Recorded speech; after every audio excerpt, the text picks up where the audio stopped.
प्रायोजक राजयोग पेंट्स, आनंद तुमचा, रंग आमचा।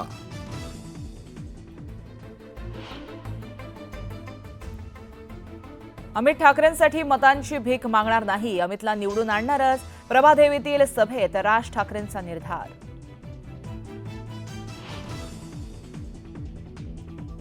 मुख्यमंत्री शिंदे आज नगरमध्ये श्रीरामपूरमध्ये जाहीर सभा घेणार, शिवसेना उमेदवार भाऊसाहेब कांबळेंच्या प्रचारार्थ सभा।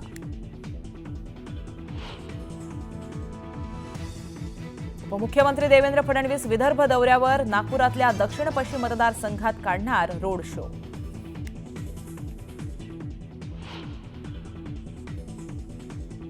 लाडक्या बहिणींना दम दिल्यानं धनंजय महाडिक अडचणीत, वादग्रस्त वक्तव्याबद्दल निवडणूक आयोगाची नोटीस, तर जुना राजवाडा पोलीस ठाण्यात महाडिकांवर गुन्हा दाखल।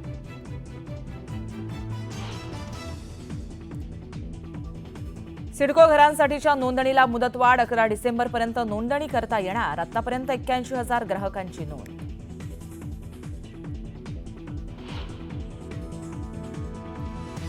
दक्षिण आफ्रिकेविरुद्ध दुसऱ्या T20 सामन्यात भारताचा पराभव, आफ्रिकेनं मालिकेत साधली 1-1 बरोबरी।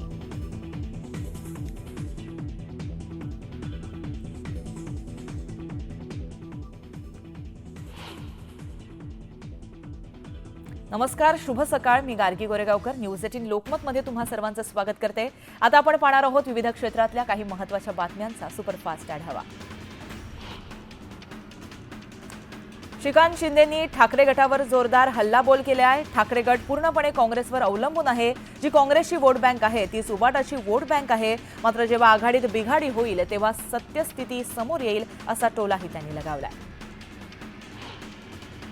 बंडखोरी राजकारणाचा भाग आहे, बंडखोरी शमवण्यासाठी योग्य ते प्रयत्न केले, मात्र अष्टीमध्ये घड्याळ पण आलं आणि कमळ पण आलं। मात्र मी कमळाचा प्रचार करायला जाणार, तुम्ही तुमच्या उमेदवारांचा प्रचार करा, मी माझ्या उमेदवाराचा प्रचार करीन, असं पंकजा मुंडे म्हणाल्या।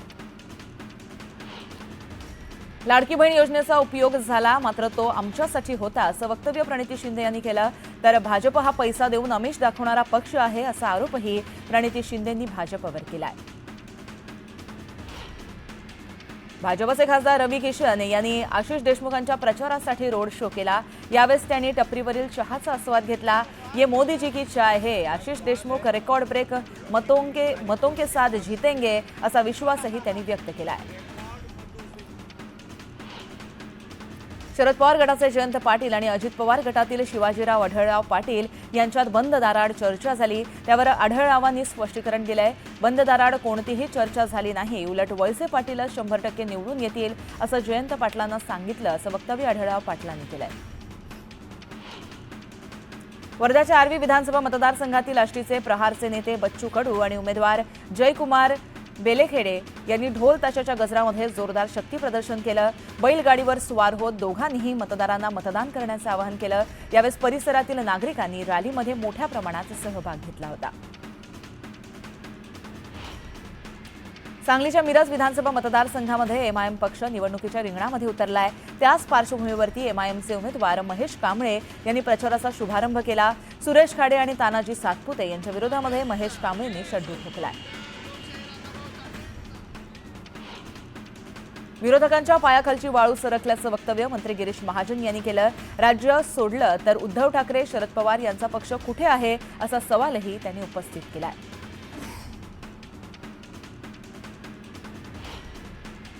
भाजप आमदार राणा जगजित सिंह पाटील यांनी आई तुळजाभवानीचं दर्शन घेत प्रचाराचा शुभारंभ केला। यावेळेस तुळजापुरामध्ये राज्यातील सगळ्यात मोठं शिवस्मारक उभारण्याची घोषणा देखील राणा पाटील यांनी केली आहे। धुळ्यातील महाविकास आघाडीचे उमेदवार कुणाल पाटील यांच्या प्रचारासाठी आयोजित केलेल्या प्रचार सभेमध्ये खासदार प्रणिती शिंदेंनी सरकारवर तोफ डागली। महाराष्ट्राला मागे नेण्याचं पाप भाजपनं केलं, शिवरायांच्या स्मारकांमध्ये भ्रष्टाचार करणारे आज शिवरायांच्या नावानं मतं मागत आहेत, असा हल्लाबोल प्रणिती शिंदेंनी केलाय।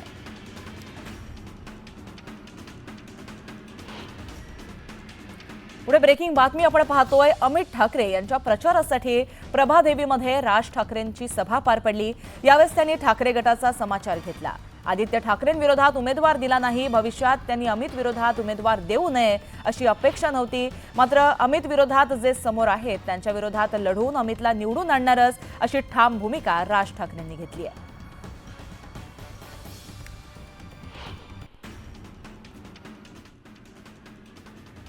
मी स्वतः गेलो होतो तिथे. मी अलिबागला होतो म्हणून बाळासाहेबांचा मला फोन आला, अरे तुला कळलं का असं असं झालंय. म्हटलं हो मी निघालोय. म्हटलं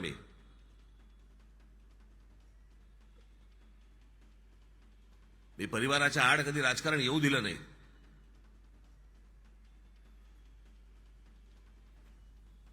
इथे वरळीला देखील ज्यावेळेला आदित्य ज्यावेळेला उभा होता गेल्या वेळेला 37-38 हजार मतं आहेत तिकडे महाराष्ट्र नवनिर्माण सेनेची. पण म्हटलं आमच्या कुटुंबातला पहिला एक माणूस उभा राहतोय, मी तिथे उमेदवार टाकणार नाही. आणि हे माझ्या मनातनं आलेली गोष्ट होती ती. काय मी कोणाला फोन नाही केला की मी टाकत नाहीये, पुढच्या वेळेला मला सांभाळून घ्या. असल्या फालतू भिका नाही मी मागत.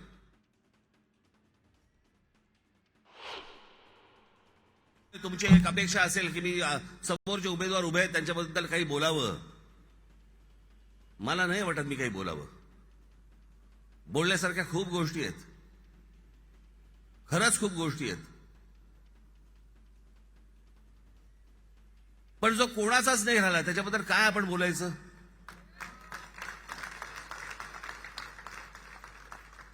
माननीय बाळासाहेब हयात असताना ही व्यक्ती काँग्रेसमध्ये गेली, काँग्रेसमधनं आमदारकीला उभी राहिली, मग काँग्रेसमधनं आमदारकीला पडली, मग पुन्हा परत शिवसेनेमध्ये आली, मग पुन्हा परत निवडणूक लढवली, मग पुन्हा एकनाथ शिंदेचं बंड झाल्यावरती पेट्रोल पंपावरती एकनाथ शिंदेला शिव्या दिल्या आणि संध्याकाळी एकनाथ शिंदेबरोबर जाऊन बसले. मला आज त्याच्या अमितच्या विरोधामध्ये जी माणसं उभी आहेत, मी आज सगळी अख्खी अंडीपिल्ली बाहेर काढू शकतो सगळ्यांची. पण मला त्या घाणीत हात नाही घालायचंय. आणि मी तुम्हाला आत्ता सांगतो, अमित राज ठाकरे असं नाव जरी असलं तरी त्याला भेटायला तुम्हाला अपॉइंटमेंटची गरज लागणार नाही.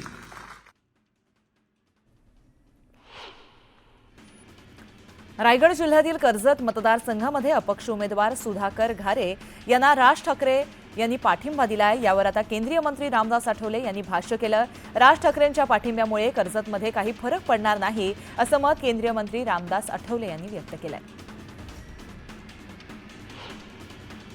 भाजपचे बंडखोर अपक्ष उमेदवार रत्नदीप दहिवले यांच्या प्रचाराला नागरिकांनी चांगला प्रतिसाद दिला.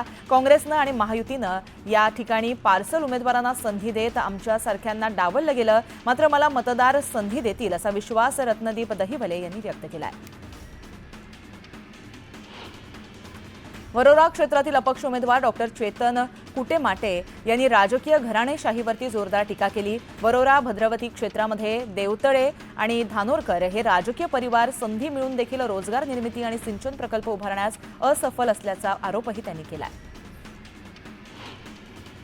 आंबेगाव विधानसभा मतदारसंघामध्ये कोपरा इथं प्रचार करत असताना दिलीप वळसे पाटलांना एक मोठा बंगला दिसला. यावेळेस एवढ्या लहान गावामध्ये एवढा मोठा बंगला कोणाचा असा सवाल त्यांनी केला असता तो उपसरपंचाचा बंगला असल्याचं गावकऱ्यांनी सांगितलं. उपसरपंचाचा बंगला एवढा मोठा असेल तर आमदाराचा बंगला केवढा असेल असा मिश्किल टोला वळसे पाटलांनी लगावला. मुक्ताईनगरमध्ये आमदार चंद्रकांत पाटील आणि रोहिणी खडसे यांच्यात घराणेशाहीच्या मुद्द्यावरून चांगलंच जुंपलं.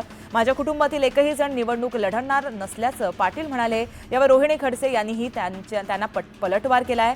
आमदाराचा परिवार मुलीसह राजकारणामध्ये दिसतोय, ही घराणेशाही नाही का असा सवालही रोहिणी खडसे यांनी उपस्थित केलाय. प्रफुल्ल पटेल यांनी अंधारात ठेवून गळा कापला, पाठीत खंजीर खुपसला, हे त्यांच्यासारख्या नेत्याला शोभनीय नाही असा आरोप प्रहारचे उमेदवार सुगत चंद्रिकापुरे यांनी केलाय. मनोहर चंद्रिकापुरे यांचं तिकीट कापल्यानं त्यांनी नाराजी व्यक्त केली आहे. गोंदियातल्या मोरगाव अर्जुनी विधानसभेचे प्रहार जनशक्ती पक्षाचे उमेदवार सुगत चंद्रिकापुरे यांच्या प्रचारार्थ बच्चू कडू यांनी 2 सभा घेतल्या. यावेळी त्यांनी प्रफुल्ल पटेलांवर सडकून टीका केली आहे. ठाकरे गटाचे माहीम विधानसभेचे उमेदवार महेश सावंत यांनी मतदारांच्या भेटीगाठी घ्यायला सुरुवात केली आहे। यावेळेस मॉर्निंग वॉकला जाणं आणि शिवाजी पार्कमधील ओपन जिमखाना आणि इतर ठिकाणी भेटणाऱ्या मतदारांच्या समस्या जाणून घ्यायला महेश सावंतांनी सुरुवात केली आहे। वर्ध्याच्या हिंगणघाट मतदारसंघामध्ये भाजपचे उमेदवार समीर कुणावार यांनी रॅली काढत मतदारांना साकडं घातलं। रॅलीत आजूबाजूच्या गावखेड्यातील 5,000हून अधिक नागरिकांनी सहभाग घेतल्यामुळे शहरातील रस्ते हे जाम झाले होते।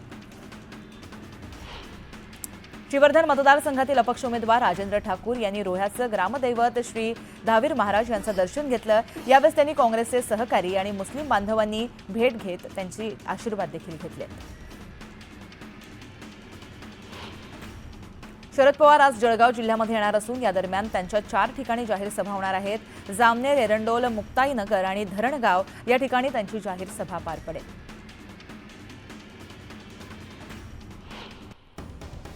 पुढे ब्रेकिंग बातमी आपण पाहतोय। लातूर ग्रामीण विधानसभा मतदारसंघातून महाविकास आघाडीकडून काँग्रेसचे धीरज विलासराव देशमुख यांना उमेदवारी देण्यात आली आहे। यावेळेस अभिनेता रितेश देशमुख प्रचाराच्या मैदानामध्ये उतरलाय।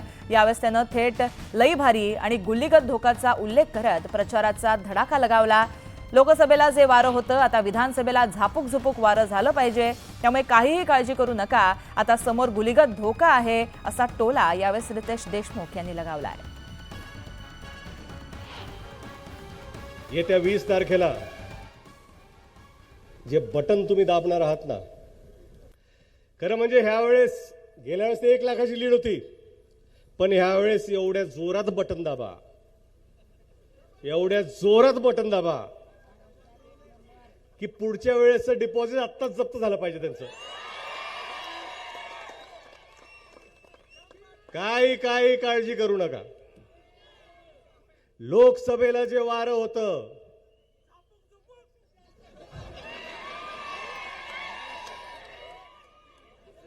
आता विधानसभेला कसं आहे, झापूक झुपूक वारं झालेलं आहे, त्यामुळे काही काळजी करू नका।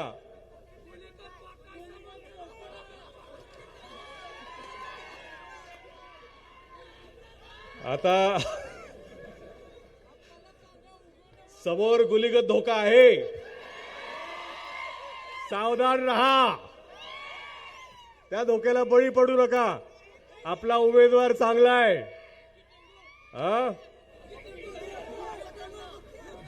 नाही आता बुक्कीत नाही, आता बटनांनी टेंगूळ द्यायची बारी आलेली आहे।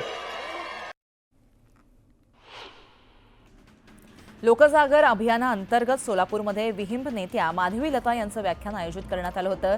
त्याला सोलापूरमध्ये सोलापूर शहर मध्यचे भाजप उमेदवार देवेंद्र कोठे यांच्या प्रचारार्थ माधवी लता यांनी पदयात्रा त्यांची असणार आहे। धुळ्यात आघाडी धर्म तोडत बंडखोरी करणाऱ्या काँग्रेसच्या जिल्हाध्यक्ष श्याम सनेर यांच्यावर पक्षानं कारवाई केली आहे। सिंदखेड विधानसभा बंडखोरी करत अपक्ष लढणाऱ्या श्याम सनेर यांना पक्षानं 6 वर्षांसाठी पक्षातून निलंबित केलंय।